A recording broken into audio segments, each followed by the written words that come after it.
Hello everyone, एक बार फिर स्वागत है आप सभी का अपने यूट्यूब चैनल पर। तो फ्रेंड्स, जैसा कि अब थंबनेल पे देख ही चुके हो, आज हम डिस्कस करेंगे करंट अफेयर्स के कुछ इंपॉर्टेंट क्वेश्चंस जो मेनली आपको आगामी एचपीयू बीएड एंट्रेंस 2023 के एग्ज़ाम में ये क्वेश्चंस आपको काफ़ी हेल्पफुल साबित होंगे।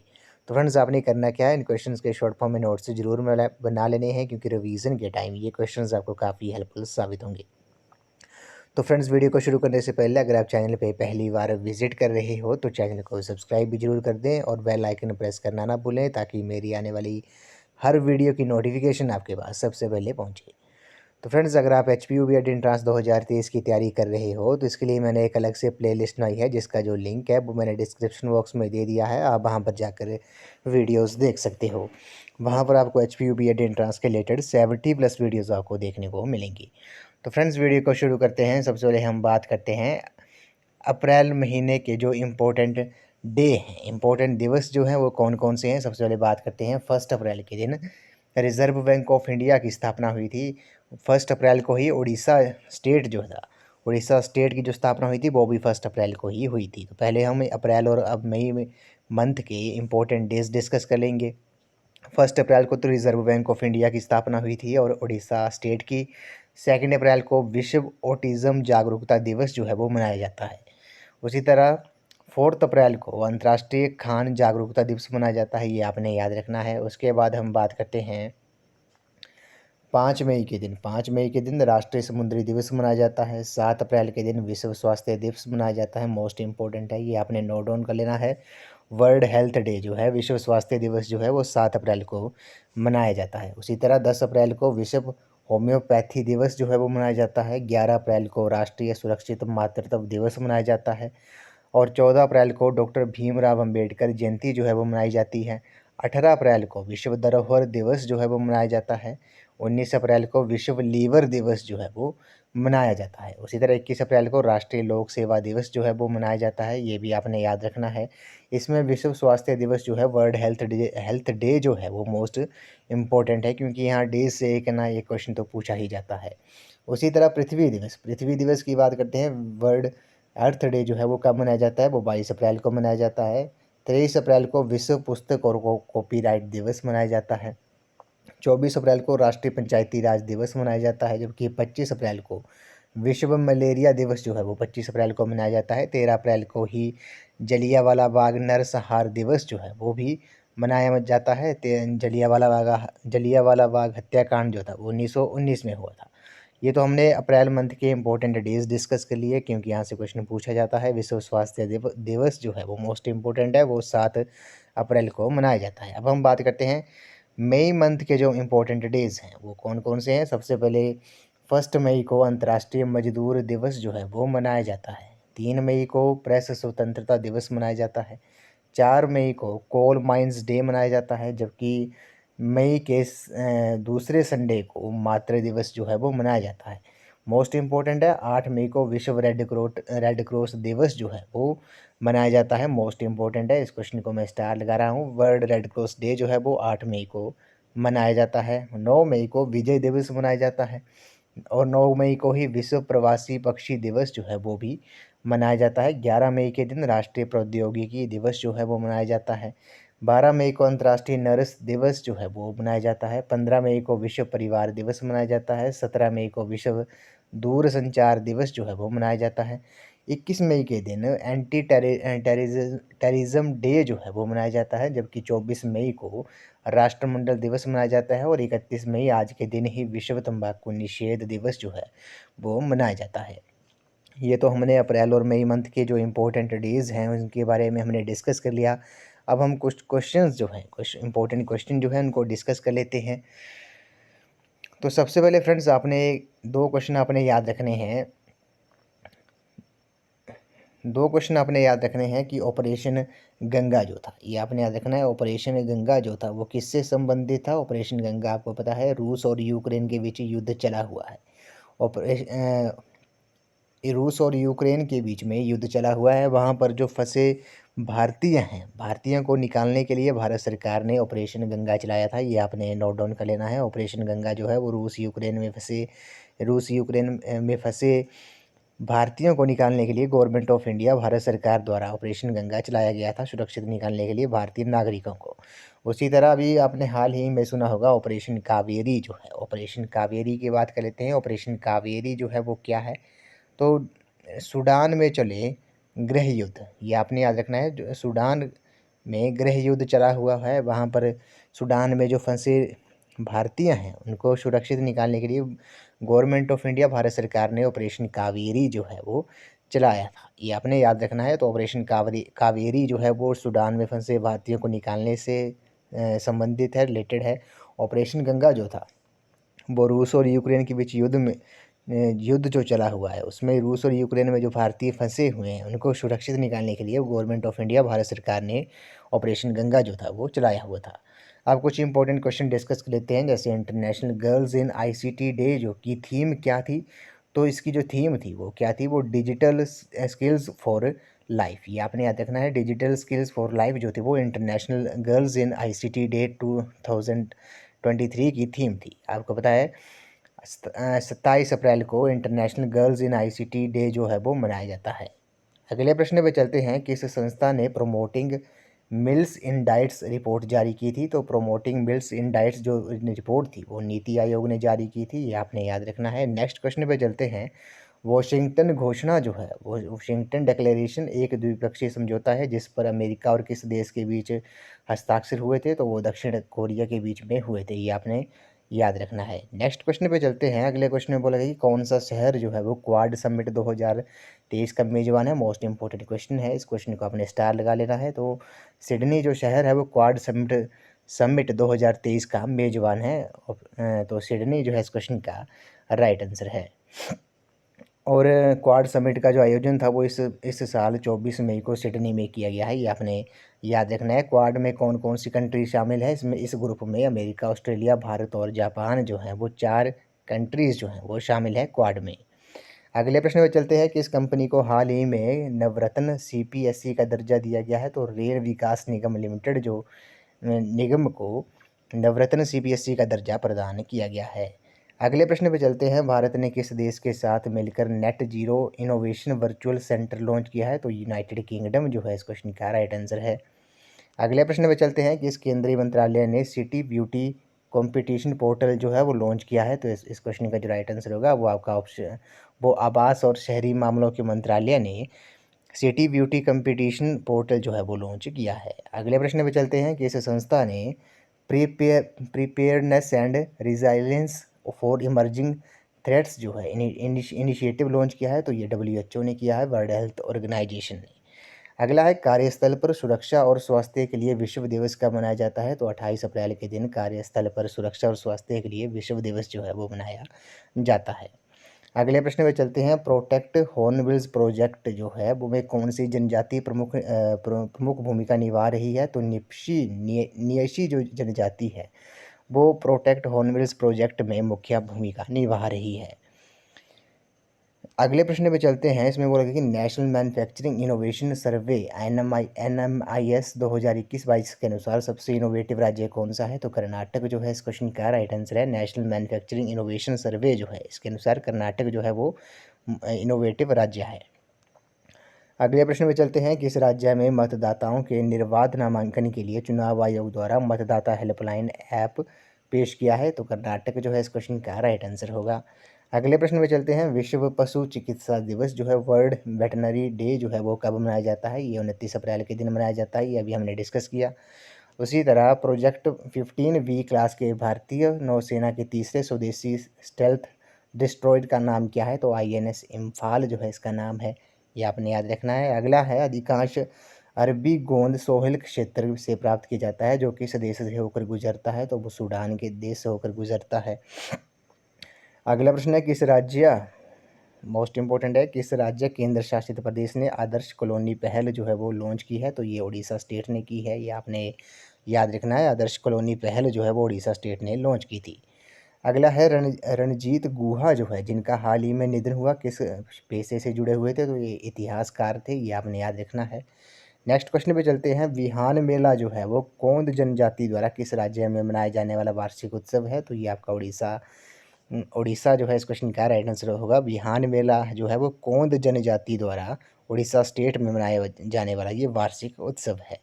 अगला प्रश्न है, किस देश ने basic plan on ocean policy को अपनाया है? तो ये आपने जापान जो है इस क्वेश्चन का राइट आंसर है। जापान कंट्री ने basic plan on ocean policy जो है वो अपनाया है। अगला है, जन शक्ति प्रदर्शनी का आयोजन किस कार्यक्रम की 100वीं कड़ी के साथ किया गया? तो ये आपका मन की बात के साथ किया गया। मन की बात इस क्वेश्चन का राइट आंसर है। अगला प्रश्न है, मेइती जो है किस राज्य केंद्र शासित प्रदेश का सबसे बड़ा जातीय समूह है? तो मणिपुर जो है इस क्वेश्चन का राइट आंसर है। मणिपुर स्टेट का मेइती जो है वो सबसे बड़ा जातीय समूह है। अगला प्रश्न है, इंदिरा गांधी महिला सम्मान निधि को किस राज्य में लॉन्च किया गया है? तो ये हिमाचल प्रदेश में किया गया है। इंदिरा गांधी महिला सम्मान निधि जो है वो हिमाचल प्रदेश स्टेट में लॉन्च किया गया है। अगला प्रश्न है, किस देश ने पिट्सबर्ग क्लाइमेट डायलॉग जो की मेजबानी की थी? तो ये आपकी जर्मनी ने की थी, ये आपने याद रखना है। अगला प्रश्न है, किस राज्य या केंद्र शासित प्रदेश ने हाल ही में अल्पसंख्यक मामलों में के निदेशालय की स्थापना की है? तो नागालैंड जो है इस क्वेश्चन का राइट आंसर है।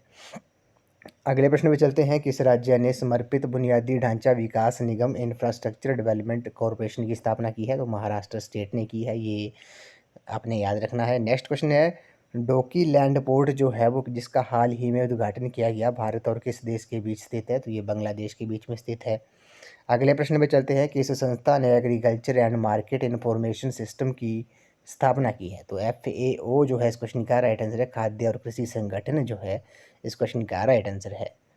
अगले प्रश्न में चलते हैं, किस भारतीय नौसैनिक जहाज को 36 साल की सेवा के बाद सेवा मुक्त कर दिया गया है? तो INS मगर जो है इस क्वेश्चन का राइट आंसर है। INS मगर को हाल ही में 36 साल की सेवा के बाद डीकमीशन किया गया है। इसे garden reach ship builders and engineers Kolkata द्वारा बनाया गया था।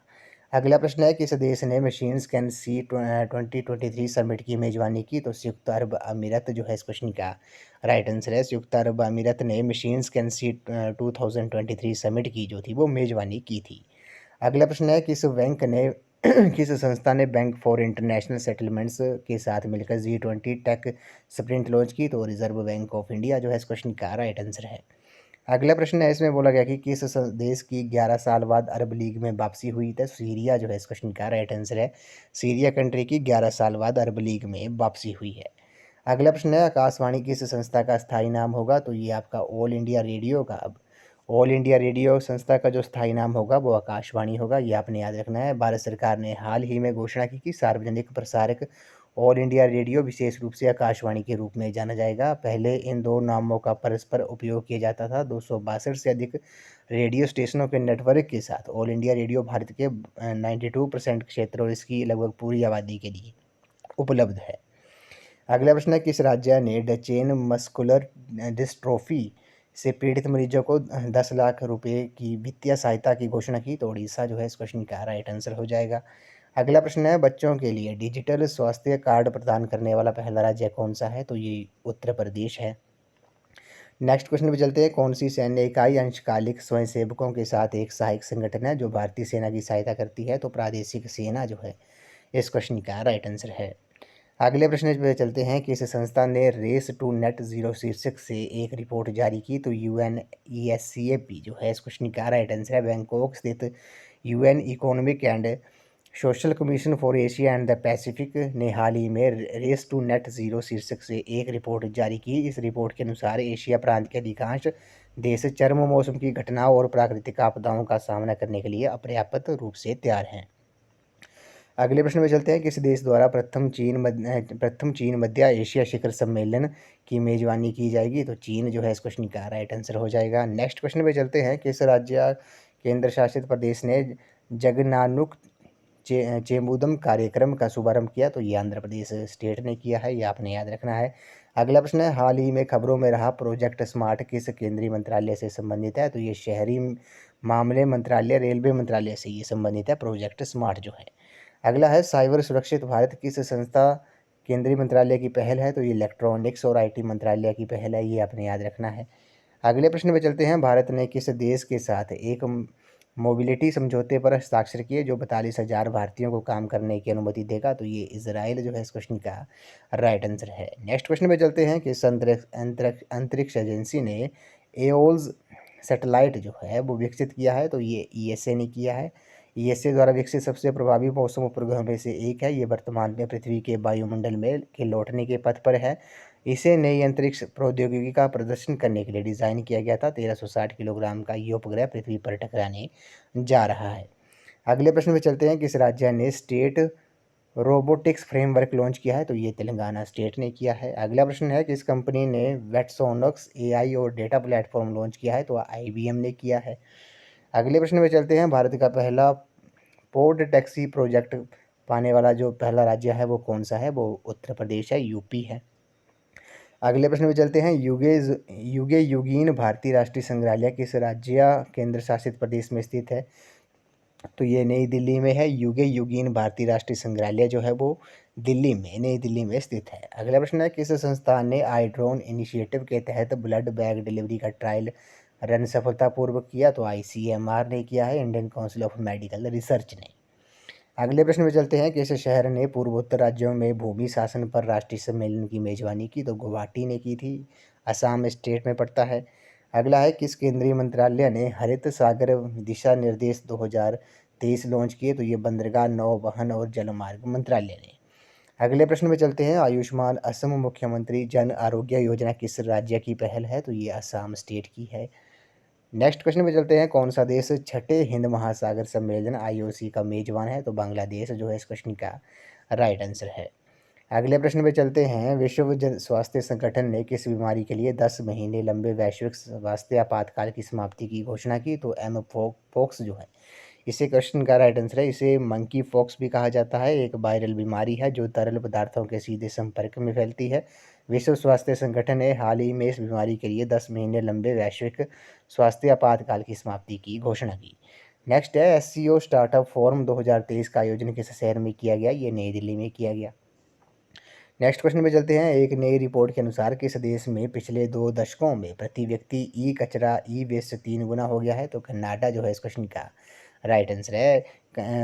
एक नई रिपोर्ट के अनुसार कनाडा में पिछले 2 दशकों में प्रति व्यक्ति ई कचरा ई वेस्ट 3 गुना हो गया है।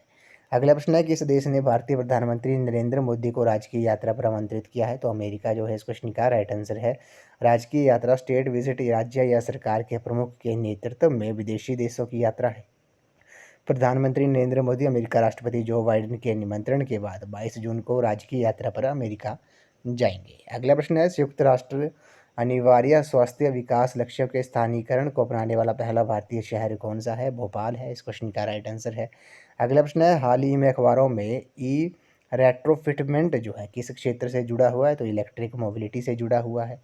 नेक्स्ट क्वेश्चन पे चलते हैं, इसमें बोला गया है कि कौन सा चक्रवात म्यांमार से टकराया और इस सदी में इस क्षेत्र में आने वाले सबसे शक्तिशाली तूफानों में से एक है? तो चक्रवात मोचा जो है इस क्वेश्चन का राइट आंसर है। नेक्स्ट क्वेश्चन में चलते हैं, किस संस्था ने 100 डेज 100 पेज अभियान शुरू किया है? तो ये आपका रिजर्व बैंक ऑफ इंडिया ने, reserve bank of India RBI ने हाल ही में बैंकों द्वारा 100 डेज 100 पेज अभियान शुरू करने की घोषणा की, जिसका उद्देश्य 100 दिनों के भीतर देश के प्रत्येक जिले में प्रत्येक बैंक के शीर्ष 100 लवारिस जमा का पता लगाना और उनका निपटान करना है। अगला प्रश्न है, वैश्विक आयुर्वेद महोत्सव के 5वें संस्करण का मेजबान कौन सा शहर है? तो तिरुवनंतपुरम जो है इस क्वेश्चन का राइट आंसर है। अगले प्रश्न में चलते हैं, समुद्र शक्ति 23 भारत और किस देश के बीच द्विपक्षीय अभ्यास है? तो ये इंडोनेशिया के बीच में है। नेक्स्ट क्वेश्चन में चलते हैं, कौन सा देश NVS-01 नेविगेशन सैटेलाइट लॉन्च करने जा रहा है? तो भारत जो है इस क्वेश्चन का राइट आंसर है। अगले प्रश्न में चलते हैं, बुराचापोरी वन्य जीव अभयारण्य जो है वो किस राज्य केंद्र शासित प्रदेश में स्थित है? तो ये आपका असम में है। बुराचापोरी वन्य जीव अभयारण्य जो है वो ब्रह्मपुत्र नदी के दक्षिण तट पर असम में स्थित एक संरक्षित क्षेत्र है। राज्य सरकार ने हाल ही में इसे वन्य जीव अभयारण्य के माध्यम से काजीरंगा राष्ट्रीय उद्यान में औरंग राष्ट्रीय उद्यान पर जंगली जानवरों के साथ पारंपरिक रास्ते को खोलने की योजना की घोषणा की थी। अगले प्रश्न में चलते हैं, ग्रेट ग्रैंडफादर ट्री कहाँ स्थित है? मोस्ट इंपॉर्टेंट है, तो ये चिली में है, ये आपने याद रखना है, मोस्ट इंपॉर्टेंट है। अगले प्रश्न में चलते हैं, संचार साथी पोर्टल जो है जिसे हाल ही में लॉन्च किया गया किस गतिविधि के लिए उपयोग किया जाता है? तो ये गुम या चोरी हुए मोबाइल को ट्रैक करना जो है इसके लिए संचार साथी पोर्टल जो है उसे लॉन्च किया गया है। अगले प्रश्न में चलते हैं, किस संस्था ने वर्ल्ड टूरिज्म बैरोमीटर रिपोर्ट जारी की? तो UNWTO जो है इस क्वेश्चन का राइट आंसर है। वर्ल्ड टूरिज्म बैरोमीटर के अनुसार अंतर्राष्ट्रीय पर्यटन पूर्व महामारी के स्तर पर लौट रहा है। 2023 के पहले 3 महीनों में लगभग 235 मिलियन पर्यटकों ने अंतर्राष्ट्रीय स्तर पर यात्रा की। कुल मिलाकर 2023 की पहली तिमाही में अंतर्राष्ट्रीय आगमन पूर्व महामारी के स्तर के 80% तक पहुंच गया है।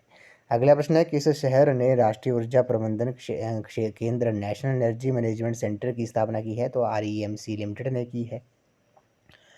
अगले प्रश्न में चलते हैं, किस देश में अत्यधिक रोगजनक avian influenza high pathogenic avian influenza HPAI की पुष्टि की है? तो ब्राज़ील कंट्री ने की है।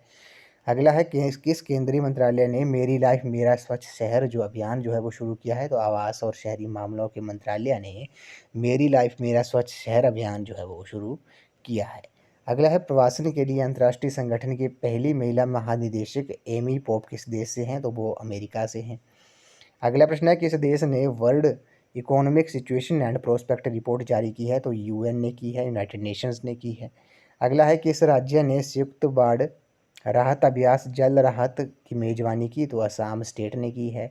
जल राहत संयुक्त बाढ़ राहत अभ्यास यानी कि जिसका नाम है जल राहत जो है, इसका जो मेजबानी थी वो असम स्टेट ने की थी। अगला प्रश्न है, कपिलेश्वर मंदिर जिसे ASI की सुरक्षित स्मारकों की सूची में शामिल किया जा रहा है, किस राज्य में स्थित है? तो कपिलेश्वर मंदिर जो है वो आपका उड़ीसा स्टेट में है।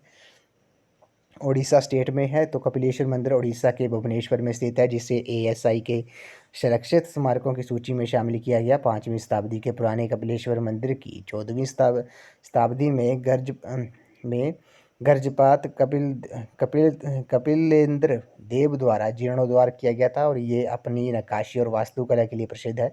कपिलेश्वर मंदिर जो है वास्तुकला की कलिंग शैली का एक बेहतरीन उदाहरण है, जो अपनी भव्यता और सादगी के लिए जाना जाता है।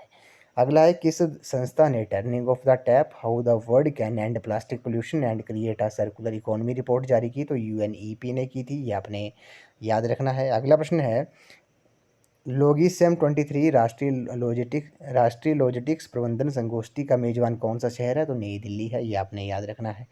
अगला प्रश्न है, प्रति वर्ष विश्व दूरसंचार दिवस जो है वो वर्ल्ड टेलीकॉम डे कब मनाया जाता है? ये 17 मई को मनाया जाता है। नेक्स्ट क्वेश्चन है, कौन सा केंद्रीय मंत्रालय फेम 2 योजना लागू करता है? तो भारी उद्योग मंत्रालय जो है वो आपका फेम 2 योजना जो है वो लागू करता है।